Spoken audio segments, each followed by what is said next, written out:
अस्सलाम वालेकुम। आप लोगों का बहुत बहुत शुक्रिया, क्योंकि मेरी लास्ट वीडियो पे बहुत अच्छे व्यूज़ आए, आप लोगों का बहुत ज़्यादा प्यार मिला। मैंने तो ये सोचा था कि मैं सिर्फ ऑर्गेनिक घी की रेसिपी आपसे शेयर करती हूँ कि हम घर में कैसे घी बनाते हैं, लेकिन यकीन करें आप कि इतने डीएम्स आए पहले वाली घी की वीडियो अपलोड करने से कि आप घी कैसे बनाती हैं, हमें भी आपके घर का घी चाहिए। इतना गोल्डन, इतना मज़ेदार, इतना प्यारा घी हमें नहीं मिलता। हमें प्लीज़ आप ये घी देना शुरू करें।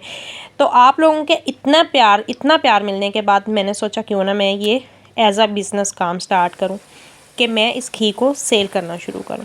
तो लिहाजा आपको यहाँ पे मिलेगा 100% प्योर देसी घी, जो कि बिल्कुल आपके सामने बनाया जाएगा, मिलावट से पाक होगा, ऑर्गेनिक होगा और बिल्कुल नेचुरल तरीके से बग़ैर हाथ लगाए तैयार किया जाता है। अगर आपको भी चाहिए तो इनबॉक्स करें।